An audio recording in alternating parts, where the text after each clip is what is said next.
नमस्कार, स्वागत है आपका द न्यूज पर। मैं हूं आपके साथ शिप्रा सैनी।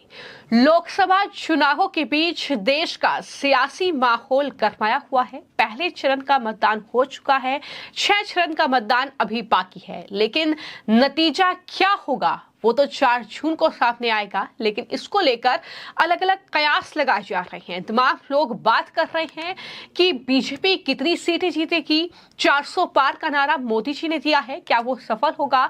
कितनी सीटें एनडीए अलायंस के खाते में जाएगी? इसको लेकर तमाम लोगों का, तमाम जो ओपिनियन पोल है उनका अलग अलग आंकड़ा है। लेकिन अब देश के एक नामी अर्थशास्त्री सुरजीत भल्ला ने इन चुनाव नतीजों को लेकर एक बड़ी भविष्यवाणी की है। जी हां, देश के नामी गिरामी अर्थशास्त्री हैं सुरजीत भल्ला, और उन्होंने अब लोकसभा चुनावों को लेकर के बड़ा दावा किया है कि बीजेपी अकेले अपने दम पर 350 सीटें जीत सकती है। ये बड़ा दावा सुरजीत भल्ला का है। इकोनॉमिस्ट हैं तो जाहिर तौर पर आंकड़े जो है उन्होंने पेश किए हैं, इसकी महत्वता बढ़ जाती है।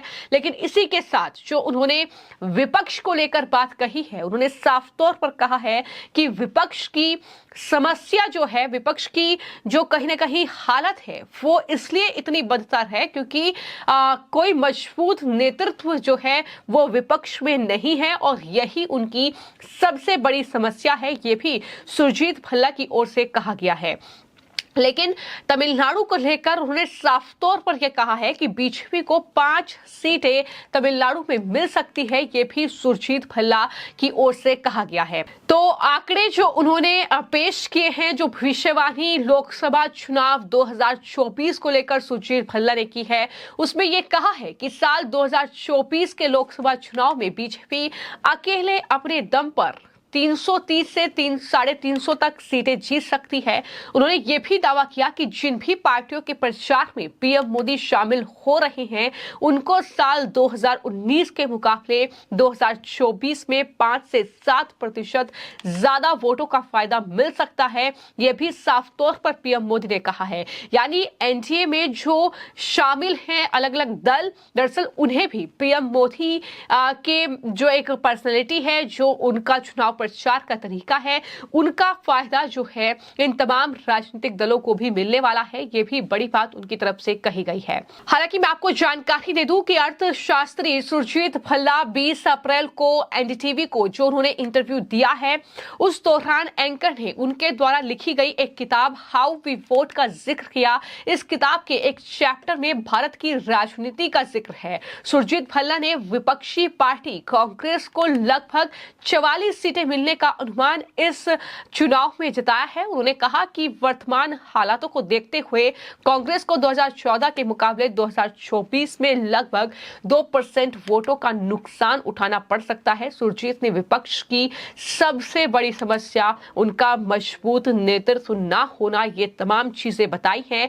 चूंकि प्रधानमंत्री नरेंद्र मोदी 400 पार का नारा दे रहे हैं, लेकिन वहीं पर जो अर्थशास्त्री सुरजीत भल्ला है, उन्होंने चुनावों को लेकर, नतीजों को लेकर जो भविष्यवाणी की है, उसमें 350 सीटें तक बीजेपी को देने की बात कही है। वहीं विपक्ष द्वारा जो सवाल उठाए जा रहे हैं बेरोजगारी और आर्थिक हालातों के मुद्दे पर, उनका जवाब ये है कि ये वोटरों के मन पर बहुत असर नहीं डाल पाएंगे। उन्होंने ये भी कहा कि दुनिया भर में विपक्ष चुनी सरकारों के खिलाफ ऐसे मुद्दे उठाता रहा है, यानी महंगाई, बेरोजगारी, ये कहीं भी किसी भी देश में एक कॉमन मुद्दा रहता है विपक्ष के लिए। तो ऐसे में जनता पर इसका कुछ खासा प्रभाव नहीं पड़ता है, और इस चुनाव में भी विपक्ष जो है महंगाई, बेरोजगारी, ये तमाम मुद्दे उठा ले, लेकिन इसका कोई असर जो है वो जमीनी तौर पर देखने को नहीं मिलेगा। अगर एनडीए अलायंस और उसमें शामिल राजनीतिक दल ये उम्मीद लगा रहे हैं कि इस साल जो है चुनाव में, लोकसभा चुनाव के तख्तापलट हो जाएगा, तो ऐसा होने वाला नहीं है। चूंकि एक बार फिर से देश के प्रधानमंत्री नरेंद्र मोदी बन रहे हैं, ये सुरजीत भल्ला का कहना है।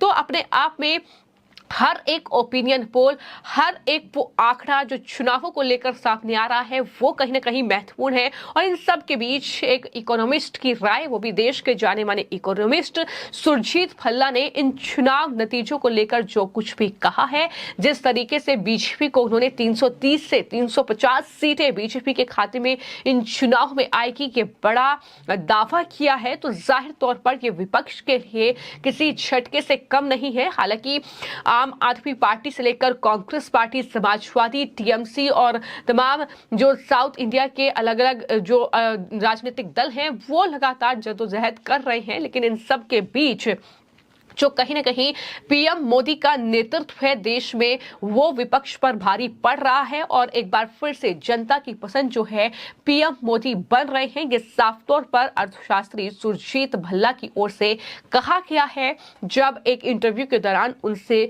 चुनाव नतीजों को लेकर सवाल किए गए हैं, मैं आपको जानकारी दे दूं कि जो है पहले चरण का मतदान हो चुका है और 26 अप्रैल को दूसरे चरण के लिए वोटिंग होगी। अभी 6 चरण बाकी है और 4 जून को इन चुनावों के नतीजे सामने आएंगे।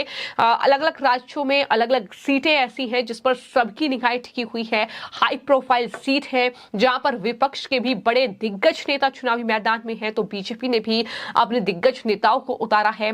तो कई सीटों पर लड़ाई जो है वो इंटरेस्टिंग कहीं ना कहीं देखने को मिलेगी। लेकिन इन सब के बीच कांग्रेस पार्टी को एक बड़ा नुकसान जो है 2014 के मुकाबले 2024 में होने जा रहा है, ये साफ तौर पर सुरजीत भल्ला कह रहे हैं। लेकिन ये भी हमने देखा है कि किस तरीके से बीजेपी जो है वो दरअसल अपने कार्य गिना रही है। उन्होंने 10 साल मोदी सरकार में जो कार्य हुए हैं, जो विकास कार्य हुए हैं, जो फैसले सरकार की ओर से लिए गए हैं, उन्हें गिनाते हुए जनता के बीच एक बड़ा असर कहीं ना कहीं जो है छोड़ने की कोशिश की जा रही है। फिर चाहे मुद्दा 3 तलाक का हो, फिर चाहे मुद्दा कश्मीर से आर्टिकल 370 खत्म करने का हो, फिर चाहे मुद्दा राम मंदिर का हो, या फिर जिस तरीके से दरअसल सड़कें और कहीं ना कहीं हाईवेज का जो नेशनल हाईवेज है उनका जाल एक तरीके से बुना गया है, ये तमाम चीजें गिनाते हुए बीजेपी के तमाम नेता जनता के बीच पहुंच रहे हैं। तो वहीं